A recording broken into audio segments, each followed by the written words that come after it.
नमस्कार YouTube family, स्वागत आहे तुमचं स्वातीज डेकोरेशन आयडिया चॅनलवरती। आज डेकोरेशनचा माझ्या चॅनलला सबस्क्राईब केलं नसेल तर नक्की करा आणि व्हिडिओ शेवटपर्यंत बघा। हे आम्ही कुठे गेलो होतो आणि काय काय मज्जा केली तिथे पाहण्यासाठी काय काय आहे हे तुम्हाला मी व्हिडिओच्या शेवटी सांगेल। हे इथे प्री वेडिंग सुद्धा केलं जातं आणि फोटोशूट तर करतातच। तसं खूप सुंदर असल्यामुळे इथे लहानांपासून मोठ्यांपर्यंत मनाला शांती मिळवण्यासाठी गार्डनमध्ये फिरायला येतात। तुम्ही पण या, व्हिडिओ शेवटपर्यंत पहा।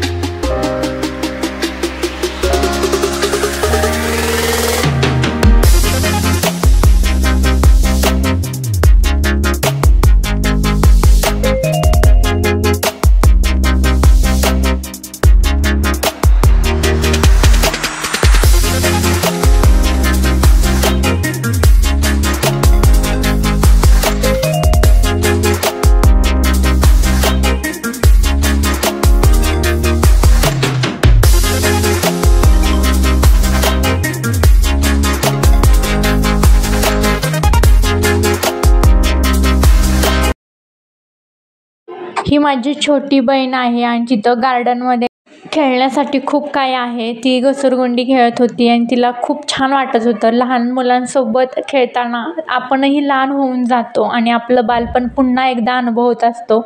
असंच त्यांच्या चेहऱ्यावर आनंद पाहून आपल्या मनालाही आनंद मिळत असतो, कारण छोट्या छोट्या गोष्टींमध्ये खूप मोठं सुख असतं, ते आपल्याला शोधता आलं पाहिजे।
आतापर्यंत मी गार्डनच पाहिलं, तिथे खूप अजून दृश्य खूप छान सुंदर आहेत। तिथली ही विठ्ठलाची मूर्ती तर खूप सुंदर आहे। ती पाहिल्यानंतर असं वाटते आपण पंढरपूरलाच गेलो आहोत असे वाटतं आणि मन प्रसन्न होतं। आणि तिथे लहान मुलांसाठी रेल्वेची सुद्धा सोय आहे, कारण त्या रेल्वेत बसल्यावर मामाच्या गावाला जायचं हे गाणं नक्की आठवतं। आणि तसेच हा संभाजी महाराजांचा पुतळा अतिशय सुंदर आहे आणि मुंबईला गिरगाव चौपाटीवर जाऊन अनुभव घेण्यापेक्षा तर आपल्या पुण्यातच हा दृश्य आपण तुम्ही अनुभवू शकता। आणि हे लोकेशन पुण्यातील कात्रज या ठिकाणी आहे आणि याला कात्रजचं तलाव असं म्हटलं जातं। इथे सकाळी मॉर्निंगला आणि इव्हिनिंगला लोक वॉकिंगसाठी येतात आणि त्या व्यायामाबरोबर त्यांचा टाईमपाससुद्धा होतो आणि खूप सुंदर वाटत होतं मला हे दृश्य पाहताना। आणि संध्याकाळ होत असल्यामुळे वरती अंधार आणि सूर्य मावळत होता आणि खाली तलाव, असं दृश्य पाहून खूप सुंदर वाटलं। आणि तिथे छोटे छोटे मुलांकडे पाहताना असं वाटत होतं आपणही लहान होऊन आपलं बालपण पुन्हा एकदा अनुभव असं वाटत होतं. आणि ह्या लोकेशनवर मी 2015 साली गेले होते. त्याच्यानंतर मी आज फर्स्ट टाईमच गेले आहे. तेव्हा एवढं मला काही वाटलं नाही, पण आत्ता इतकं सुंदर वाटत होतं. आणि खूप वर्षानंतर मी तिथे गेले आणि आता कायमचीच जवळच असल्यामुळे कात्रज हे आम्हाला आपुलकीचं वाटतं. आणि पुण्यातील हे लोकेशन खूप सुंदर आहे. पुण्याला आल्यानंतर कात्रजमध्ये एकदा तरी ते भेट नक्की द्या. आणि कात्रजचं तलाव इतकं सुंदर आहे. त्याचप्रमाणे तिथे एक सुंदर असा वाडा आहे. त्या वाड्यामध्ये विद्यार्थी अभ्याससुद्धा करतात आणि खूप छान तो लोकेशन खूप सुंदर आहे. मला तर खूप आवडलं. आणि लहान मुलांपासून ते वृद्ध लोकांपर्यंत इथे सगळे तुम्हाला दृश्य दिसेलच. आणि त्यांच्यासोबत असताना आपल्याला खूप भारी वाटतं आणि त्यांच्या आठवणी आपल्याला सांगत असतात. आणि आजी आजोबा आपल्यासोबत असल्यावर खूप भारी वाटतं, कारण की आजी आणि आजोबांचा नातू हेच आपलं पहिला मित्र असतो असं म्हणतात. आणि इथले त्या आजी आजोबांसोबत बोलताना खूप असा आपलेपणा वाटत होता मला पण, की आपल्या आजी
तिथं सगळ्यांना व्यायाम करताना बघताना माझ्याही बहिणीला व्यायाम करू वाटला. आणि छोटी बहीण तिथे इतकी रमून गेली, ती पण करायला लागली.